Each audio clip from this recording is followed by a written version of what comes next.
इसलिए आप फरियाद न करो और अपने को अयोग्य मत मानो और ईश्वर प्राप्ति का इरादा ढीला मत करो। संसार की वासना छोड़ना कठिन है तो क्या संसार की वासना पूरी करना आसान है क्या? नहीं। संसार को पाना कठिन है। मैं तो कहता हूं भगवान को पाना कठिन लगता है, लेकिन संसार को पाना असंभव है। लगता है कि पा लिया पा लिया पा लिया, लेकिन आके चला जाता है, ठहरेगा नहीं। भगवान को छोड़ना असंभव है, संसार को पाना असंभव है। बाप रे बाप, जिसको छोड़ना असंभव है उससे प्रीति करके उसको ठीक से पहचान। जिसको पाना असंभव है उससे ममता हटाकर उसका सदुपयोग कर लो, बस हो गया।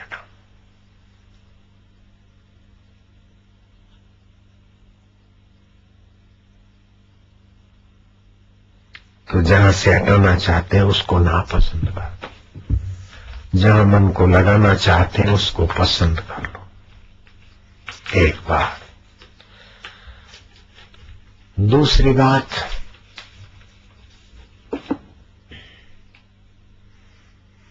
अपने में जो कमियां दिखती है वो अपने में है ऐसा मानने की गलती ना करो। मन में है, बुद्धि में है, शरीर में,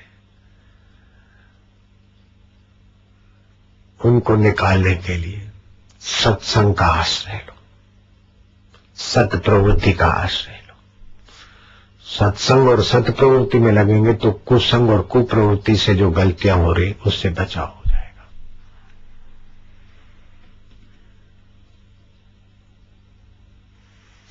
जो आप नहीं कर सकते अथवा जो करने में कोई सार नहीं, वहां मन को दौड़ाओ मत।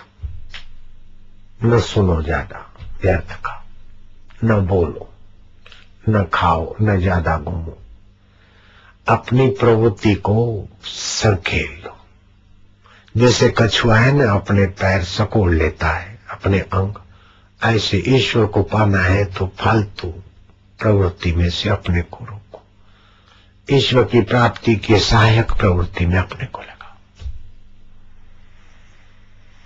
जो न कर सकते अथवा जो इसको किए बिना चल सकता है उससे अपने को बचा लो। अपनी कमियां सत्संग से दूर करो और अपने में ऐसा मानकर नहीं, मन में है, बुद्धि में है, शरीर।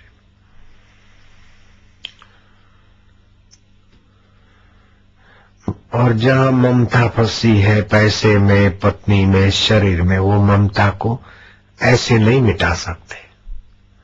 ममता से ममता हटेगी तो भगवान में ममता रख दो। जो चेतन है वो मेरा है, जो ज्ञान स्वरूप है वो मेरा है, जो सुख स्वरूप है वो मेरा है, जो साक्षी स्वरूप है वो मेरा है, जो अविनाशी है वो मेरा है, जो अमर है वो मेरा है, जो नित्य है वो मेरा है, जो चिद घन चैतन्य है वो मेरा है, जो कभी न मिटे वो मेरा है,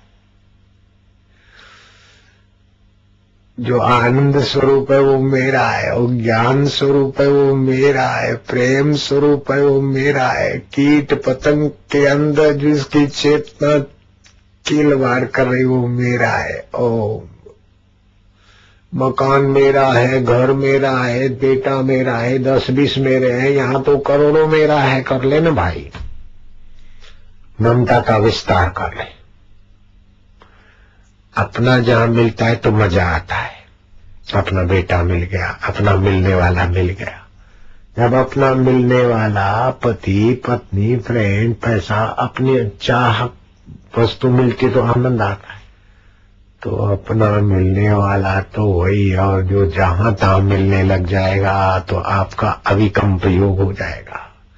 जब ध्यान में बैठोगे तो मन एकाग्र और ध्यान खुला तो वैसा चिंतन।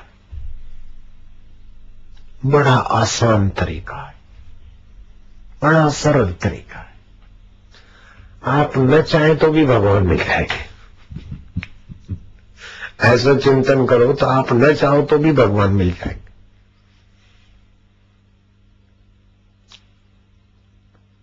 आप यहां से यूं सीधे सीधे जाओ और फिर इधर को यूं मोड़ो, आप नहीं चाहो तो भी कोबा सर्कल आ जाएगा। आप नदी बह रही है, ऐसा उधर नदी के पानी के साथ चलते चलते जाओ, आप न चाहो तो भी दरिया आ जाएगा, आप न चाहो तो भी समुद्र आ जाएगा। ये पानी जहां जा रहा है ना साबरमती का, उधर आप चलते जाओ, आप न चाहो तो भी समुद्र मिल जाएगा। ऐसे आपका चिंतन चेतन, चित्त चेतन को ध्यावे चेतन रूप भयो है।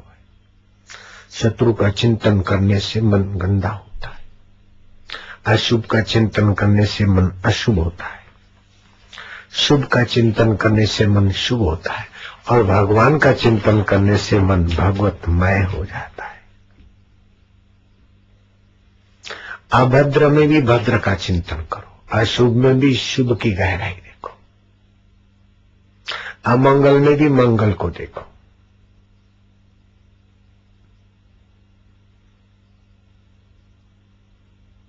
क्या जरा जरा बात में फरियाद, क्या जरा जरा बात में दुखी होना, क्या जरा जरा बात में इच्छा का गुलाम बनना। ठीक है, इसका बढ़िया मकान है तो इसकी बढ़िया मकान में जो रह रहा है वहां भी वही रह रहा है, यहां भी वही रह रहा है। ओह, लुत्फ उठाओ, अपना बन जाए तो बन जाए, लेकिन वे बढ़िया मकान देखकर ईर्ष्या न करो, घृणा न करो, वासना न करो। प्रारब्ध में होगा, थोड़ा पुरुषार्थ होगा, हो गया तो हो गया बस। चिंतन की धारा ऊंची कर दो, उद्देश्य ऊंचा कर लो, संग ऊंचा कर लो, प्राप्ति ऊंची हो जाएगी आप न चाहो तो भी। आप अभी इधर नहीं चाहे तो भी कान में तो भगवान का नाम जाएगा ही, क्या करोगे? आप इधर आ गए, आप नहीं चाहते हरिओम बोलना तो भी वाइब्रेट हो जाओगे। 10 तंबूरे हैं, 9 अगर बजते और 10 में चुप रखो तो भी उसकी तारें थोड़ी वाइब्रेट हो जाती, तनगनित। और ये हजारों लाखों तंबूरे हरिओम हरिओम बोल रहे, एक नया तंबूर आ जाए तो मैं नहीं बोलूंगा, नहीं बोल, फिर भी वाइब्रेट हो जाएगा। जैसे संक्रामक रोग हम नहीं चाहते फिर भी चिपकता है, ऐसे ही ये संक्रामक आध्यात्मिकता ऐसी चिपके महाराज की कल्याण हो जाए। इसलिए बार बार सत्संग में जाएंगे, संक्रामक आध्यात्मिकता तो चिपको। जो सत्संग में जाते हैं बहुत फायदे में, ज्ञान योग शिविर में और सत्संग में आते हैं ना, अपने को बहुत फायदा होता है। अकेले घर में बैठ के वो ऐसा साधन, ऐसी समझ नहीं आती जैसी सत्संग से मिलती। इसीलिए बोलते एक घड़ी आधी घड़ी आधी में बुनियाद। ओम ओम ओम। उद्देश्य ईश्वर प्राप्ति का। घर में ऐसी कोई जगह बना लो, नित्य थोड़ा ध्यान में समय गुजारो, राग और द्वेष मिट जाए, और सुबह 5 आहुतियां दे डालो। अविद्याम जुहोमि स्वाहा। हमारे और ईश्वर के बीच जो नासमझी है अविद्या है, मैं उसकी आहुति देता हूं। अस्मिता जुहोमि स्वाहा। शरीर में ये मेरी जाति है, ये मेरा फलाना है, मेरा फलाना, इसको छोड़।